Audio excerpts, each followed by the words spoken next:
कहते हैं कि पश्चिमी उत्तर प्रदेश से जो सियासी हवा बहती है वही पूर्वांचल तक जाती है। भारतीय जनता पार्टी ने मिशन 2027 को लेकर अपनी नई टीम तैयार कर ली है। इस नई टीम में क्षेत्रीय अध्यक्ष पश्चिमी उत्तर प्रदेश की जिम्मेदारी नवाब सिंह नागर को दी गई है। हमारे साथ विशेष बातचीत के लिए मौजूद हैं भारतीय जनता पार्टी पश्चिमी क्षेत्र के क्षेत्रीय अध्यक्ष नवाब सिंह नागर जी। स्वागत है आपका न्यूज़ 18 पर। आपने आज कार्यभार ग्रहण कर लिया है, पश्चिमी उत्तर प्रदेश के क्षेत्रीय अध्यक्ष आप बनाए गए हैं। कितनी बड़ी जिम्मेदारी से आप समझते हैं और मिशन 2027 को फतह करने के लिए एक बहुत बड़ा एक तरह से आपको रिस्पॉन्सिबल बनाया गया है। क्या कहेंगे, कैसे आप अपने टारगेट को फिक्स करेंगे, फोकस करेंगे? देखिए, बिल्कुल आप लोग की सही बात है ये कि ये आने वाला इस जो कार्यकाल है वो बहुत चुनौतीपूर्ण है। सारे चुनाव इसी कार्यकाल में होने वाले हैं, तो इसमें पार्टी ने अपेक्षा की है कि हम सारे चुनाव में बेहतर रिजल्ट लाएं। और क्योंकि पश्चिमी उत्तर प्रदेश की बिल्कुल सबसे मेन ये जगह है, तो यहाँ से ही मैसेज जाता है, यहीं सबसे ज़्यादा यहाँ से चर्चा पहुँचती हैं। तो निश्चित रूप से पार्टी की अपेक्षा है और उस पार्टी की अपेक्षा को पूरा करने के लिए हम जो कार्यकर्ताओं के साथ मिलकर, जनता के साथ मिलकर अच्छा काम करेंगे।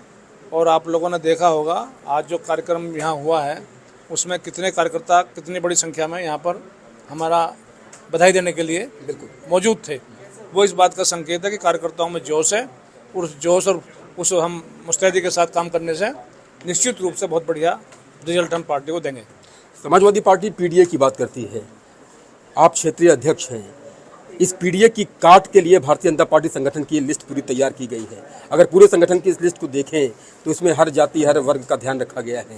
तो समाजवादी पीडीए की काट है भारतीय जनता पार्टी के संगठन की ये लिस्ट। देखिए, काट भी ये अपने आप हो रही है। वैसे तो बीजेपी का जो है जो टारगेट है वो सबको साथ लेने का है, वो कुछ जातियों को साथ लेने का नहीं है। इन पार्टियों का जातियों में बांटने का और जातियों को इस तरह से करने का, जो उकसाने का जो काम है, ये इन पार्टियों का काम है। हमारा काम ये नहीं है। ये बांटना चाहते हैं समाजों को। हमारा सबको जोड़ने का हमारा ध्येय है, सबको लेकर साथ लेकर चलने का है।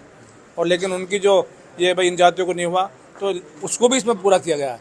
इसमें सभी लोगों को इसमें सम्मिलित करके ये मैसेज दिया गया है कि हम सबको लेकर साथ चलने वाले हैं और उससे हमारा जो टारगेट है वो पूरा होगा और इनका जो फॉर्मूला है वो फेल होगा। अच्छा, मिशन 2027 को लेकर भारतीय जनता पार्टी किन मुद्दों को लेकर जनता के बीच जाएगी? मुद्दे विशेष रूप से जो मोदी जी के जो कार्य हैं, योगी जी का जो प्रदेश में कार्य है, प्रदेश में हम लगातार आगे बढ़ रहे हैं।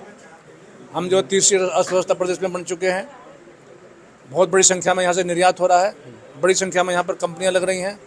और सबसे बड़ी बात यह है कि कानून व्यवस्था यहाँ पर पहले से बहुत ज़बरदस्त तरीके से बढ़िया है। पहले कानून व्यवस्था पे बिल्कुल ध्यान नहीं था। वो अपने वोट के चक्कर में सब अपराधियों को छूट देते थे, उससे समाज का बहुत भारी नुकसान होता था। लेकिन हमारी पार्टी आने के बाद इस मामले में बहुत मुस्तैदी से काम हुआ है, कानून व्यवस्था मजबूत हुई है और आज लोग सुरक्षित महसूस कर रहे हैं। इसके कारण से पूंजी निवेश हो रहा है, काम बढ़ रहा है, रोजगार बढ़ रहे हैं, निवेश बढ़ रहा है। जी, भारतीय जनता पार्टी सबका साथ सबके विश्वास की बात करती है, लेकिन ये भी कड़वी सच्चाई है कि जातियों का अंकगणित रहता है, जातियों का बीजगणित भी रहता है। तो जातियों के इस समीकरण को साधने के लिए एक चक्रव्यूह तैयार करेंगे आप समाजवादी पार्टी के लिए, बसपा के लिए, या अन्य जो इस तरह की पार्टियां हैं ओवैसी जैसी पार्टियां, AIMIM एक्सेट्रा? चक्रव्यूह तो नहीं करेंगे, हम भी सबको साथ, सबका विकास हमारा है तो सबको जोड़ने का काम है। तो हमारी आप देख रहे हैं जो अभी टीम बनी, समाजवादी पार्टी ने आप लोगों को घेरने के लिए पीडीए चिल्लाना शुरू कर दिया 2 साल पहले। समाजवादी पार्टी के इस पीडीए के चक्रव्यूह को भेदने के लिए भारतीय जनता पार्टी ने संगठन की लिस्ट तैयार की। देखिए भाई, हमारे पास भी इस पीडीए की काट है, तो यानी चक्रव्यूह आप लोग भी तैयार कर रहे हैं, Samajwadi party, Bahujan Samaj party, Congress, AIMIM etcetera? वैसे तो हम सबको पहले से साथ लेके चलते थे, लेकिन इस बार जो दिखाई दिया है कि इसमें इस बार जो है सभी को और ज़्यादा प्रतिनिधित्व देने का काम किया गया है। तो उससे उनकी जो आरोप लगाने की वो थी वो पूरी तरह से ख़त्म हो जा रही है और वो अब सर्वाइव करने की स्थिति में सपा दिखाई नहीं दे रही है। मुकाबला नहीं कर पाएगी इस बार। समाजवादी पार्टी मुकाबला नहीं कर पाई, आप ये कह रहे हैं। अच्छा, ये बताएं कि क्या कहना चाहेंगे? अभी मुख्यमंत्री अपने संबोधन में कई बार ये कह चुके हैं कि भाई अब मथुरा की बात होनी चाहिए। वो अखिलेश यादव को भी चुनौती देते हुए नजर आते हैं कि मथुरा की बात करें, श्री कृष्ण जन्मभूमि की बात करें। आगे आए अखिलेश, यहाँ तक कहा मुख्यमंत्री जी ने। कैसे देखते हैं इन बयानों को, और क्या इन चुनावों में क्या मथुरा एक मुद्दा होने वाला? देखिए, क्योंकि योगी जी को ये और सारे देश को ये मालूम है कि जिस समय हमारा राम जन्मभूमि का संघर्ष चल रहा था, मांग चल रही थी, उस समय जो हमारे लोग जो है उस समय इस बाबरी मस्जिद पे संघर्ष करने के लिए पहुंचे थे, तो इसी सरकार ने किस बर्बरता से उन पर गोली चलाई थी और कितने लोगों को मारा गया था, कितनों को जेल भेजा गया था। तो ये उन्होंने बहुत बड़ी ज्यादती, कितनी बड़ी ज्यादती की कि हम एक जो हमारी जो राम मंदिर की जगह है वो बाबर ने किसी वजह से उसको तोड़ के मस्जिद बना दी थी, उसको हम पुनः उसको स्थापित करना चाहते हैं। तो ये इसके लिए वो उन्होंने गोली चलाई, तो उसका काट का यही है, वो गोली चला रहे हैं, हम उनको सम्मान दे रहे हैं, हम दोबारा विस्थापित कर रहे हैं। भाई, अयोध्या में भव्य श्री राम मंदिर बनकर तैयार हो गया, करोड़ों की संख्या में श्रद्धालु वहां पर पहुंच रहे हैं। काशी विश्वनाथ की बात की जाए तो वहां पर भी पूजा हो रही है, इस वक्त तहखाने में भी पूजा हो रही है, पूरी पूजा हो रही है। तो यानी एक तरह से अयोध्या और काशी 75% हो गया, अयोध्या पूरा हो गया, तो बाकी क्या बचा? मथुरा। और जो आप लोगों का नारा था कि अभी तो पहली झांकी है, काशी मथुरा बाकी है, तो मथुरा बाकी रह गया मिशन 2027 में। बिल्कुल, मथुरा जो है वो भगवान कृष्ण जी की हमारी स्थली है, कार्यस्थली है।